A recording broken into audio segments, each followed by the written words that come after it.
মুসা আলাইহিস সালাতু ওয়াস সালাম প্রশ্ন করেছে, রব আপনি যখন খুশি থাকেন তখন কি করেন? আল্লাহ পাক রব্বুল আলামিন বলেন, ও মুসা শোনো শোনো শোনো, আমি যখন খুশি হই এই জমিনে রহমতের বৃষ্টি দান করি। মুসা আলাইহিস সালাতু ওয়াস সালাম আবার প্রশ্ন করলেন, আল্লাহ আপনি যদি এর থেকে বেশি খুশি হন কি করেন? আল্লাহ পাক রব্বুল আলামিন বলেন, মুসা শোনো শোনো, আমি যদি এর থেকে বেশি খুশি হয় আমি আল্লাহ পাক বান্দার বাড়ি মেহমান পাঠাই। মুসা আলাইহিস সালাতু ওয়াস সালাম আবার তৃতীয়বার প্রশ্ন করলেন, ও আসমানের মালিক জমিনের মালিক, আপনি যদি সব থেকে বেশি খুশি হন তাহলে আপনি কি করেন বলেন, জানতে চাই, বলেন জানতে চাই। মুসা আলাইহিস সালাতু ওয়াস সালাম বললেন, আল্লাহ আপনার জবান থেকে শুনতে চাই, আমার আপনার রব হায়াতের মালিক, মৌতের মালিক, রিজিকের মালিক, সব কিছুর মালিক আমার রব। আমার রব ডাক দিয়ে বলে, মুসা শোনো, আমি যখন সব থেকে বেশি খুশি হই আমি বান্দার ঘরে আমি বান্দার ঘরে একটা কন্যা সন্তান দান করি। কি সন্তান? কি সন্তান? আমরা আমাদের মা বাবাদের মাদেরকে বলি, বিবিদেরকে বলি, শোনো শোনো বিবি শোনো, তোমার দুইটা কন্যা সন্তান হয়েছে, আর একটা হলে তোমার তালাক দেব। আমরা বেজার হয়ে যাই, কন্যা সন্তান হলে, ছেলে সন্তান হলে খুশি হয়, কারণ তুমি বুড়ো হলে পায়ের উপর পা উঠাইয়া খাবা, আর মেয়ে সন্তান হলে পরের বাড়ি যাইবা, পরের বাড়ি যাইয়া কাজ করবে। বাজান শোনো, ছেলে যতটুক মা বাবারে ভালোবাসে তার থেকে 10 গুণ বেশি ভালোবাসে কন্যা সন্তান। আপনি এখন বিপদে পড়েন, ও যাত্রা বাড়ির মুসলমান, আমার যুবক, আমার মা দিলের কান দিয়ে শোনো, ও আমার দালি বাগা মুরব্বী বাবা, যাদের মেয়ে আছে বিবাহ দিছে, ও তো এখনো দেও নাই, আপনি এই মুহূর্তে বিপদে পড়েন, অসুস্থ হয়ে পড়েন, সন্তান তাকে ঢাকা, আর আপনার মেয়ে বিয়ে দিয়েছেন ধরেন ময়মনসিং, কিন্তু সন্তান খবর পাইছে আমার আব্বা মা অসুস্থ, সন্তান ডাক দে বলে, কেউ মা বাবা শোনো, তোমার জন্য বিকাশে 5,000 টাকা পাঠাই দিছি, ময়মনসিং সরকারি মেডিকেল কলেজে তুমি চিকিৎসার ব্যবস্থা করো। আর মেয়ের কানে যখন খবর যায় আমার বাবা অসুস্থ, মা অসুস্থ, স্বামীর সংসার ছেড়ে সন্তানকে নিয়ে পাগলের মতন দৌড়ায়। আজকে আমার মা বাবা অসুস্থ, মার দেখার জন্য পাগল হয়ে যায়।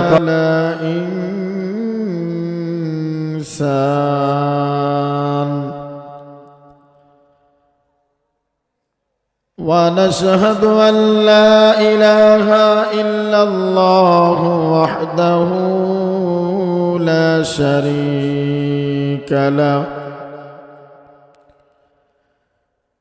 لا ضد له ولا ند له ولا مثل له الذي أرسله بالحق بشيرا ونذيرا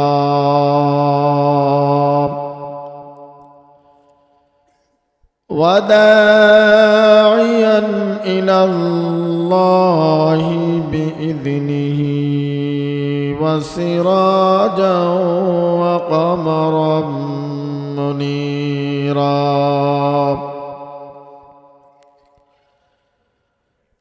أما بعد فأعوذ بالله من الشيطان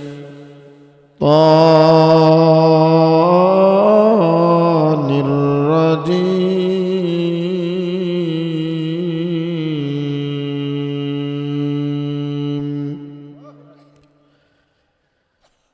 بسم الله الرحمن الرحيم.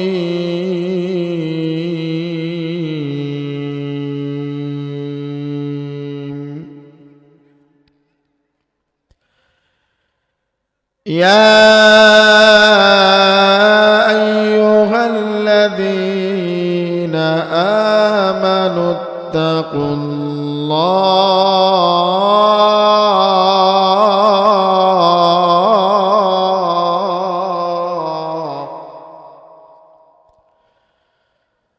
آمنوا اتقوا الله وكونوا مع الصادقين.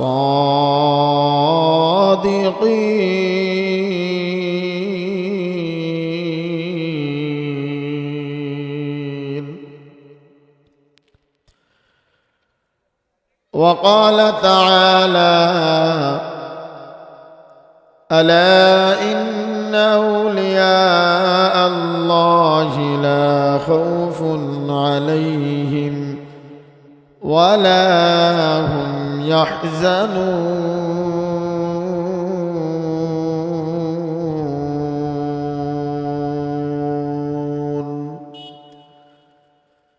صدق الله العظيم وصدق رسوله النبي الكريم ونحن على ذلك من الشاهدين والشاكرين والحمد لله رب العالمين. اللهم صل على محمد النبي الأمي وعلى آله وسلم تسليما. اللهم صل على محمد وعلى آل محمد كما صليت على إبراهيم وعلى آل إبراهيم إنك حميد مجيد. اللهم بارك على محمد وعلى آل محمد كما باركت على إبراهيم وعلى آل إبراهيم إنك حميد مجيد. لا إله إلا الله. সবাই জোরে বলেন লা ইলাহা ইল্লাল্লাহ লা ইলাহা ইল্লাল্লাহ লা ইলাহা ইল্লাল্লাহ লা ইলাহা ইল্লাল্লাহ লা ইলাহা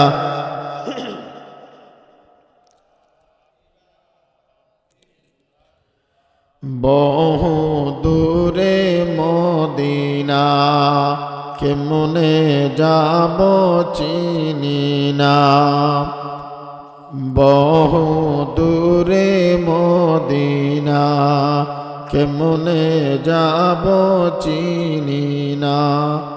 দয়ার আল্লাহ দয়া করেন দয়ার আল্লাহ দয়া করেন নিয়ে যাও না মদিনা। লা ইলাহা ইল্লাল্লাহ লা ইলাহা।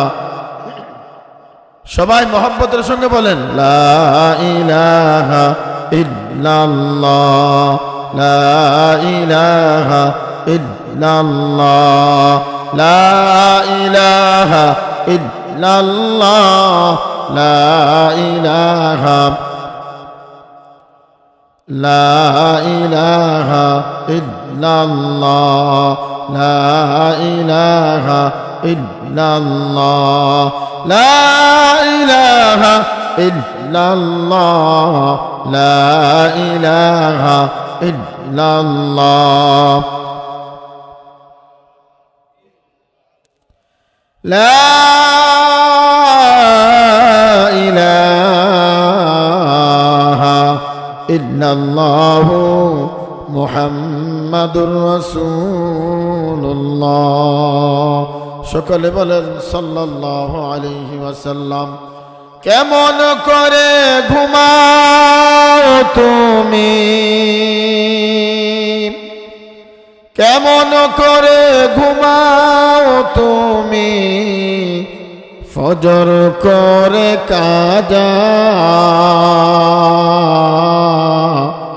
এমন তো হতে পারে জোহরে জানাজা তোমার, এমন তো হতে পারে জোহরে জানাজা। ঠিক কিনা? ও পূর্বদলের মুসলমান, আমার যুবক, গত বছর এই মাহফিলে অনেক মানুষ ছিল, আজকে তারা নাই। আমি আর আপনি আপনার মার কাছ থেকে, বাবার কাছ থেকে বিদায় নিয়ে আসছেন, বিবির কাছ থেকে বিদায় নিয়ে আসছেন। বাজান, আজকে এই যাত্রাবাড়ি মাদ্রাসায় মাহফিলে যাব, কিন্তু রাস্তার মাঝখানে আজরাইলের হাতে হ্যান্ডকাপ লাগায় তোমার ফেলছে। মাহফিলেও আসতে পারো নাই, বিবির কাছে যাইতেও পারো নাই। এই জন্য যদি রাতের বেলায় ফজরের পরে যদি তোমার জানটা কবজ হয়ে যায়, জোহরের আগে তোমার জানাজার জন্য কাফনের কাপড় রেডি হয়ে থাকবে। কথাগণ ঠিক কিনা? মুসলিম হয় না জন্ম নিলে মুসলমানের ঘরে, কাফের মুমিন তফাৎ হয় সালাতের উপরে। এই জীবনে নামাজ যেন, এই জীবনে নামাজ যেন হয় না যেন কাজা, এমন তো হতে পারে জোহরে জানাজা তোমার, এমন তো হতে পারে জোহরে জানাজা। বেনামাজির কবর হবে সব বিচ্ছুর ঘর,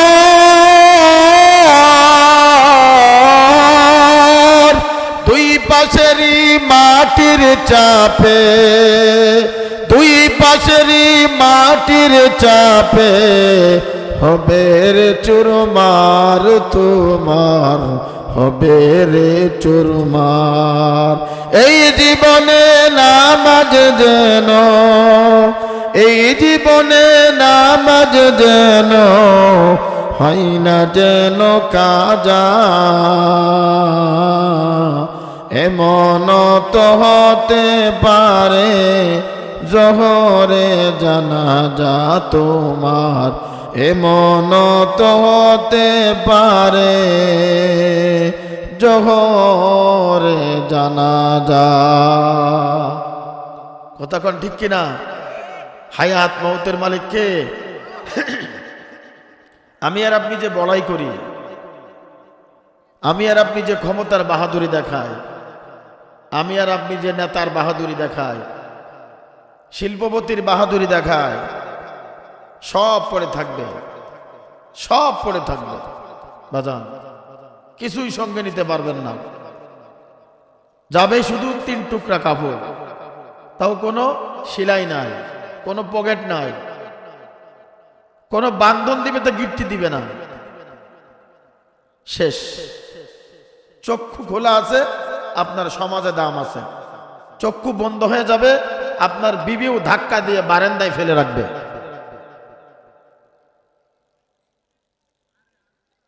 দুনিয়া দুনিয়া দুনিয়া দুনিয়া দুনিয়া দুনিয়া দুনিয়া, দুনিয়ার পাগল, গুনাহের পাগল, বিল্ডিং এর পাগল, মানুষের উপরে জুলুম করার পাগল হয়ে গেছি, জায়গা জমির পাগল হয়ে গেছি, বিভিন্ন খেলাধুলার পাগল হয়ে গেছি। এখানে কয়টা মানুষ? এর থেকে মনে হয় 5 গুণ বেশি মানুষ ওই মেলায় দোকানপাটে আড্ডা দিচ্ছে। তারা তো নিয়ত করে আসছে আজকে মাহফিলে যাব, কিন্তু আসতে পারে নাই, তাদেরকে আল্লাহ কবুল করে নাই। আল্লাহ তাআলা আমাকে আপনাকে বড় মায়া করে, বড় মোহাব্বত করে এই বেহেশতের বাগানে বসার সুযোগ করে দিয়েছেন। এই জন্য জবান খুলে সবাই বলেন আলহামদুলিল্লাহ, আরো জোরে বলেন আলহামদুলিল্লাহ। প্রশংসা করলাম কার? খুশি হবেন কে? ভাইরা আমার, বন্ধুগণ আমার, সময় অল্প। আমি আপনাদের সামনে পবিত্র কোরআনুল কারীম থেকে একটা আয়াতের অংশ কিছু তেলাওয়াত করেছি রে বাজান। আপনারা কষ্ট করে আসছেন এই জান্নাতের বাগানে, বিবির মোহাব্বত, ঘরের মোহাব্বত, সন্তানের মোহাব্বত, মায়ের মোহাব্বত, দুনিয়ার মোহাব্বত, টাকার মোহাব্বত ফেলে বাজানে এই জায়গায় বসলে কিন্তু আপনাদের খাবার দিবে না, কেউ টাকা দিবে না। বিভিন্ন মিছিলে গেলে নেতা 100-200 টাকা দেয়, দুপুর বেলা আবার কাচ্চি বিরিয়ানিও দেয়, আবার মাঝে মাঝে রং চা দেয় চিনি ছাড়া, আবার যদি সমর্থ একটা টোস্টও দেয়। কিন্তু এই জায়গায় বসলে আল্লাহ বান্দারা শোনো, একটা টাকাও দিবে না, তোমার একটা জায়গাও দিবে না। এই জায়গায় বসলে তোমার এক কাপ চাও দিবে না। মেহেরবানি করে এই জায়গায় বসছেন, কথাগুলি শুনবেন, চোখের পানি নিয়ে বাড়ি যাবেন। নবীজি বলেন, যার চোখ দিয়ে এক ফোঁটা পানি জমিনে পড়বে, নবীজি বলেন, আল্লাহ পাক বলেন, ওই বান্দার জন্য জাহান্নাম হারাম, জান্নাত ওয়াজিব হয়ে যায়। ভাইরা আমার, বন্ধুগণ আমার, নিয়তকে খালেস করতে হবে, নিয়তকে পরিবর্তন করতে হবে। কুরআনুল কারীমের পরে যে কিতাব, ওই কিতাবের নাম হলো বুখারী শরীফ। ইমাম বুখারী রাহমাতুল্লাহ আলাইহি সর্বপ্রথম একটা হাদিস এনেছে, ইন্নামাল আমালু বিন্নিয়াত, সমস্ত কাজ নিয়তের উপর নির্ভর করে। এই নিয়ত যদি খালেস থাকে, নিয়ত যদি তোমার পরিবর্তন থাকে, আমরা নিয়ত করে আসি হুজুর আপনার বয়ান শুনবো, আলেমদের বয়ান শুনবো, কোরআন হাদিসের বয়ান শুনবো, গুনাহ মাফ নিয়ে জান্নাতের বাগান থেকে যাব, তওবা করিয়া ইস্তেগফার করিয়া রব্বে কারীম রে খুশি করে জান্নাতের বাগানে যাব, জান্নাতের বাগান থেকে যাব। আল্লাহ পাক বলে, ও ফেরেশতা যা যা, ওই বান্দার নিয়ত করার সঙ্গে সঙ্গে তার জীবনের গুনাহগুলি মাফ করে দিলাম। এই জন্য প্রশংসা করব কার? জোরে বলেন না, প্রশংসা করব কার? দুনিয়ার ভিতর যদি কোনো চেয়ারম্যানের প্রশংসা করি, চেয়ারম্যান কিন্তু বাদান খুশি হয়ে যায়। এমপির যদি প্রশংসা করি, এমপি খুশি হয়ে যায়। যদি মা বাবারে বারবার ডাকি, মাও কিন্তু খুশি হয়ে যায়। আমার আব্বারে যদি বারবার ডাকি, আমার আব্বাও খুশি হয়ে যায়। আমার আল্লাহ কয়, ও বান্দা শোন, আমার টাকা পয়সা ধন দৌলত তোমার কাছে চাই না, আমাকে জবান দিয়ে যখন ডাকবা, আমি মাওলাও খুশি হইয়া যাব। এই জন্য আমার আল্লাহ বলে, আমি যখন খুশি হই, কখন খুশি হই? যখন আমার বান্দা আমাকে প্রশংসা করে, সুবহানা রাব্বিয়াল আযীম, সুবহানা রাব্বিয়াল আলা, সুবহানাল্লাহ, সুবহানাল্লাহ। নবীজি হাদিসের ভিতর বলেন, যে বান্দা, যে গোলাম এই জবান দিয়ে জবান নারায়া লা ইলাহা ইল্লাল্লাহ, লা ইলাহা ইল্লাল্লাহ, লা ইলাহা ইল্লাল্লাহ পড়বে, তার জন্য জান্নাতের একটা দরজা আল্লাহ খুলে দিবে। হযরত মুসা আলাইহিস সালাতু ওয়াস সালাম কার সঙ্গে কথা বলতেন জানেন না? মনে হয় বলেন, কার সঙ্গে? আল্লাহর সঙ্গে কথা বলতেন হযরত মুসা আলাইহিস সালাতু ওয়াস সালাম। একদিন আল্লাহকে মুসা আলাইহিস সালাতু ওয়াস সালাম প্রশ্ন করেছে, আল্লাহ তুমি যখন খুশি হও তখন কি করো? সুবহানাল্লাহ কইবেন না? মুসা আলাইহিস সালাতু ওয়াস সালাম এই কথা বলার সঙ্গে সঙ্গে আল্লাহ কয়, মুসা শোনো, আমি যখন খুশি হই এই জমিনে বৃষ্টির ব্যবস্থা করি। তো আস্তে কর, নাস্তে কর না। সুবহানাল্লাহ, সুবহানাল্লাহ জোরে কইলে 1 বিঘে জায়গা আপনার কাছ থেকে দখল সরে যাবে। সুবহানাল্লাহ আস্তে কর। এই সামনে 12ই ফেব্রুয়ারি নির্বাচন, জাতীয় নির্বাচন। 1 কাপ রং চার জন্য, আমার ভাই, তোমার ভাই, উক্ক ভাই, কদম ভাই, বালতি ভাই, বদনা ভাই, 1 কাপ রং চার জন্য এমন চিৎকার মারে নেতারে খুশি করার জন্য, ফেন্টের হুক ছিঁড়ে ফেলায়। কয় কাপ রং চা, তার দাম কত? 5 টিয়া। আর আমার আল্লাহ কয়, বান্দা যখন সুবহানাল্লাহ পড়বে, আসমান আর জমিনের যত ফাঁকা জায়গা আছে, আমি আল্লাহ ওই বান্দার আমলনামায় নেক দ্বারা ভরপুর করে দেব। ভাইরা আমার, বন্ধুগণ আমার, পূর্বদলার মুসলমান, যাত্রাবাড়ির মুসলমান, আমার যুবক,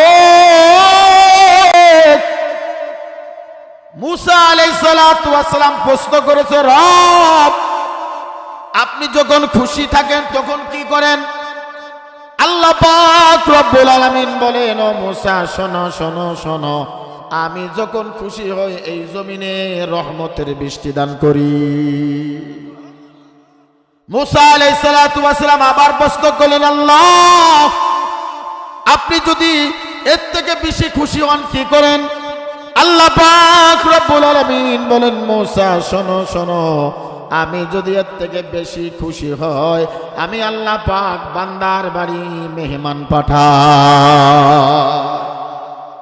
মুসা আলাইহিস সালাতু ওয়াস সালাম আবার তৃতীয়বার প্রশ্ন করলেন, ও আসমানের মালিক জমিনের মালিক, আপনি যদি সব থেকে বেশি খুশি হন তাহলে আপনি কি করেন বলেন, জানতে চাই, বলেন জানতে চাই। মুসা আলাইহিস সালাতু ওয়াস সালাম বললেন, আল্লাহ আপনার জবান থেকে শুনতে চাই, আমার আপনার রব হায়াতের মালিক, মৌতের মালিক, রিজিকের মালিক, সব কিছুর মালিক আমার রব। আমার রব ডাক দিয়ে বলে, মুসা শোনো, আমি যখন সব থেকে বেশি খুশি হই আমি বান্দার ঘরে আমি বান্দার ঘরে একটা কন্যা সন্তান দান করি। কি সন্তান? কি সন্তান? আমরা আমাদের মা বাবাদের মাদেরকে বলি, বিবিদেরকে বলি, শোনো শোনো বিবি শোনো, তোমার দুইটা কন্যা সন্তান হয়েছে, আর একটা হলে তোমার তালাক দেব। আমরা বেজার হয়ে যাই, কন্যা সন্তান হলে, ছেলে সন্তান হলে খুশি হয়, কারণ তুমি বুড়ো হলে পায়ের উপর পা উঠাইয়া খাবা, আর মেয়ে সন্তান হলে পরের বাড়ি যাইবা, পরের বাড়ি যাইয়া কাজ করবে। বাজান শোনো, ছেলে যতটুক মা বাবারে ভালোবাসে তার থেকে 10 গুণ বেশি ভালোবাসে কন্যা সন্তান। আপনি এখন বিপদে পড়েন, ও যাত্রাবাড়ির মুসলমান আমার যুবক, আমার মা দিলের কান দিয়ে শোনো, ও আমার দালিবাগা মুরব্বী বাবা, যাদের মেয়ে আছে বিবাহ দিছে, ও তো এখনো দেও নাই, আপনি এই মুহূর্তে বিপদে পড়েন, অসুস্থ হয়ে পড়েন, সন্তান তাকে ঢাকা, আর আপনার মেয়ে বিয়ে দিয়েছেন ধরেন মাইমনসিং, কিন্তু সন্তান খবর পাইছে আমার আব্বা মা অসুস্থ, সন্তান ডাক দে বলে, কেউ মা বাবা শোনো, তোমার জন্য বিকাশে 5,000 টাকা পাঠাই দিছি, মাইমনসিং সরকারি মেডিকেল কলেজে তুমি চিকিৎসার ব্যবস্থা করো। আর মেয়ের কানে যখন খবর যায় আমার বাবা অসুস্থ, মা অসুস্থ, স্বামীর সংসার ছেড়ে সন্তানকে নিয়ে পাগলের মতন দৌড়ায়। আজকে আমার মা বাবা অসুস্থ, মার দেখার জন্য পাগল হয়ে যায়। কথা বলেন ঠিক কিনা? সন্তান আসে না, টাকা পাঠায় দেয়। এবার যান, টাকা দিয়ে সবকিছু কি পাওয়া যায়? আমি নিজ সাক্ষী, আমার মা যখন অসুস্থ থাকতো, বাবা যখন অসুস্থ থাকতো, আমি বাড়িতে যাইতাম, রাতে রাতারে মারে ফোন করতাম, মা আমি 2টার দিক আমি বাড়ির সামনে নামবো। 2টা 3টা 4টা বাজে যাইতো, কিন্তু সবার দরজা বন্ধ, সবাই ঘুমিয়ে পড়তো, মা ঘুমাইতো না। মা দরজার কাছে ওই যে গলা কাটা মুরগির মতন বসিয়া বসিয়া তাকায় থাকে, কখন আমার সন্তান বাড়িতে আসবে, একটা নজর দেখব। যখন মায়ের সামনে একটা ডাক দিতাম, মা, সঙ্গে সঙ্গে মা বলতো, বাজান আইছো? আমি বলতাম, মা কি তুমি ঘুমাও নাই? ওরে তোর টেলিফোনটা পাওয়ার সঙ্গে সঙ্গে আমার চোখে ঘুম নাই, নিয়ত করে ফেলেছি তোর চেহারা না দেখা পর্যন্ত আমি মা ঘুমাবো না। আমি বলতাম, মা তুমি নাকি অসুস্থ? এইবার মা করুণ সুরে ডাক দে বলে, কি আব্বা রে, তোর চেহারাটা দেখার সঙ্গে সঙ্গে আমি অর্ধেক সুস্থ হয়ে গেছি। এমন কথা বলে কিনা? বলছে কিনা? আপনাদের বলি নাই? ও বাবা বলি না, আপনাদের বলি নাই? আপনার মা বাবা বলেছে, বাবা তুই যখন বাড়িতে আসছো তোর চেহারা দেখার সঙ্গে সঙ্গে আমার অর্ধেক অসুস্থ শরীর সুস্থ হয়ে গেছে, বলেছে না বাবা? এই জন্য আল্লাহ পাক রব্বুল আলামিন বলেন, মুসা শোনো, আমি সব থেকে বেশি খুশি হওয়ার সঙ্গে সঙ্গে আমি আমার বান্দার ঘরে কন্যা সন্তানের ব্যবস্থা করে দিই। এই জন্য কন্যা সন্তান হলে খুশি হন সব থেকে বেশি কে? জোরে কন কে? আমার আপনার বাড়ি যদি ঘন ঘন মেহমান আসে খুশি হন কে? আর আমরা কই বাপ মারে খাবার দিই না, ভাই বোনরে খাবার দিই না, ভাই ভাই এতিম, ভাই অসুস্থ, ভাইরে খাবার দিই না, বোন বিয়ে দিছেন, জামাই মারা গেছে, বোন বিধবা, বাড়িতে আসলে আর নজরে দেখেন, কোন নজরে দেখেন, আপনার বউ কি এত ঘন ঘন আসে কেন তোমার বোন, ও বলে কিনা। কিন্তু শালি আর শ্বশুর এবং শাশুড়ি আসলে দোকান থেকে বাজার থেকে বড় মাছ বড় কাল্লা কিনে নিয়ে আসে। কিন্তু বোন আসলে ভাগিনা আসলে তুচ্ছ ভাষায় বকাবাজি করে, তুচ্ছ ভাষায় ব্যবহার করে, ঠিক মতন খাবারও দেয় না, ঠিক মতন রান্নাও করে না। কিন্তু শালি আসলেই বড় বড় মাছের মাথা, এবার রানের গোস্ত, সিনার গোস্ত, কথা কোন ঠিক কিনা। এই জন্য সব থেকে বেশি খুশি হলে আল্লাহ পাক কি দেন? মেয়ে সন্তান দান করেন। এই জন্য সন্তান দিয়ার মালিক জোরে বলেন কে? ছেলে হোক মেয়ে হোক দিয়ার মালিক জোরে বলেন কে? এই জন্য খুশি হব কার ওপর? জোরে কন্যা খুশি হব কার ওপর? যদি আমি আর আপনি যদি আল্লাহর যে কোনো কাজে খুশি হই, আল্লাহ পাক রব্বুল আলামিন আমার আপনার সকল মুসিবত থেকে আল্লাহ হেফাজত করবে। জোরে কোন আমিন। আল্লাহ পাক রব্বুল আলামিন কোরআনুল কারীমের ভিতর বলেন, ইয়া আইয়ুহাল্লাযীনা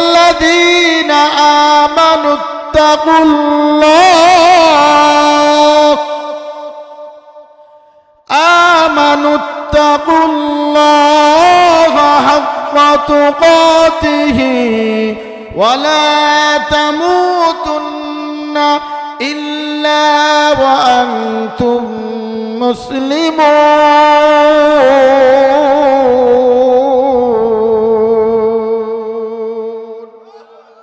এ কালামে জিন্দা কুরআনে হাকিম হিকমতে উলা ইয়াজাল সুতু কদিম বাগা কুরআন কালামুল্লাহ বসন কদিমাসতি নয়ন। আল্লাহ পাক রব্বুল আলামিন বলে, হে দুনিয়ার বান্দা বান্দিরা শোন, তাকওয়া অর্জন করো। তাকওয়া মানে কার ভয়? কথা বলতে, তাকওয়া মানে কার ভয়? তাকওয়া মানে আল্লাহর ভয়। তাকওয়া অর্জন করো। তাকওয়ার মেডিসিন তুমি অন্তরে ঢুকাও। নামাজ পড়া কিন্তু তাকওয়া না। রমজান মাসে রোজা রাখা কিন্তু তাকওয়া না।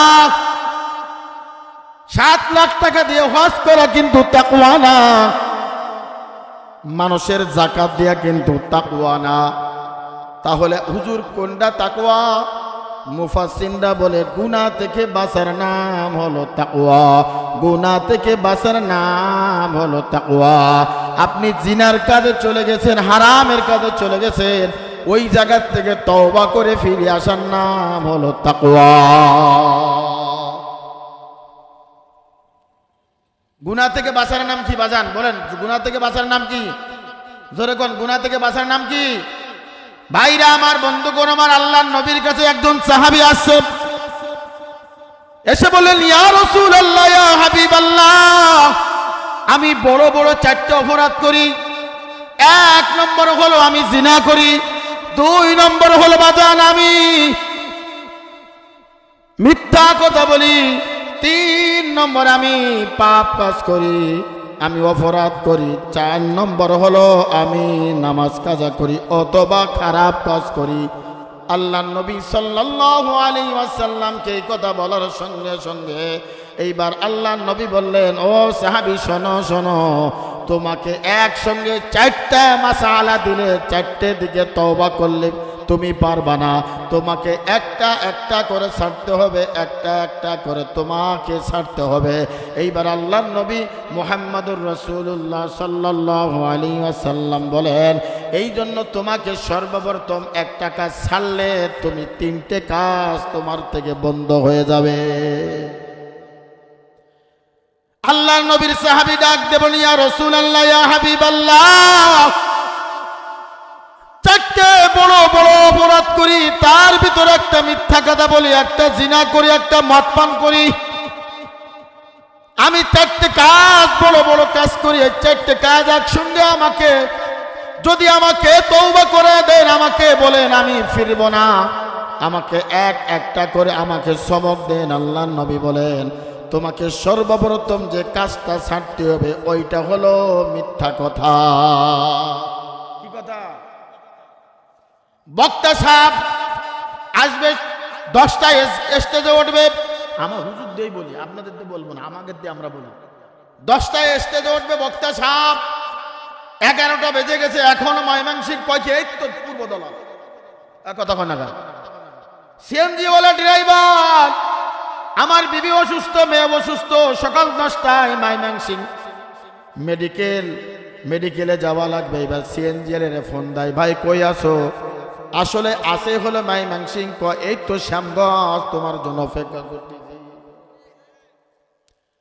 দোকানওয়ালা ভাই টাকা পাবে, 1 মাস 2 মাস ঘুরাই। এইবার দোকানওয়ালা ভাই বাইরে ফোন দেয়, ভাই কই আজকে মাল আসবে, তোমার কাছে 2000 টাকা পাবো। ঘরে ঘুমিয়ে রইছে, কয় আমি তো ঘরে না, আমি বেড়াইতে আসছি। কথা কয় না কা? মোবাইল ভালো এবং মোবাইল খারাপ, মোবাইল ভালো আবার মোবাইল খারাপ। এই মোবাইলে আসার পর থেকে মিথ্যা যদি এক গুণ থাকতো 10 গুণ আরো বেড়ে গেছে মোবাইলের কারণে। বাজান শোনো, মিথ্যা তোমারে ধ্বংস করে দেয়, মিথ্যা তোমার ব্রেন নষ্ট করে দেয়, মিথ্যা তোমার আত্মা নষ্ট করে দেয়, মিথ্যা তোমার কলম নষ্ট করে দেয়, মিথ্যা তোমার ভালো কাজগুলি নষ্ট করে দেয়, মিথ্যা তোমার নামাজ নষ্ট করে দেয়। মিথ্যা হলো গুনাহের মা, মিথ্যা ছেড়ে দিবা, সমস্ত গুনাহ থেকে তুমি বাঁচবা। সমস্ত কিছু গুনাহের মূল হলো মিথ্যা। যেমন মা সন্তান জন্ম দেয়, গাছ ফল জন্ম দেয়, মিথ্যা গুনাহ জন্ম দেয়। একটা মিথ্যা কথার কারণে 100টা মিথ্যা কথা বলে, কথা কর না কেন? এই জন্য মিথ্যা ছেড়ে দিতে হবে। ও যাত্রাবাড়ির মুসলমান, পূর্বদলের মুসলমান, 1 নম্বর সবক মিথ্যা ছেড়ে দিতে হবে, মিথ্যা বন্ধ করে দিতে হবে। মিথ্যা বলবো না, জীবন চলে যাবে, আমার মাথা থেকে গর্দান পড়ে যাবে, কিন্তু মিথ্যা কথা আর বলবো না। বিবির সঙ্গে বলবো না, মায়ের সঙ্গে বলবো না, বন্ধুর সঙ্গে বলবো না, হুজুরের সঙ্গে বলবো না, চাচার সঙ্গে বলবো না, সন্তানের সঙ্গে বলবো না। মিথ্যা যদি আপনারা ছেড়ে দেন, নবীজি হাদিসের ভিতর বলেন, তুমি সমস্ত ফাহিশা কাজ থেকে আল্লাহ তোমারে হেফাজত করে রাখবে।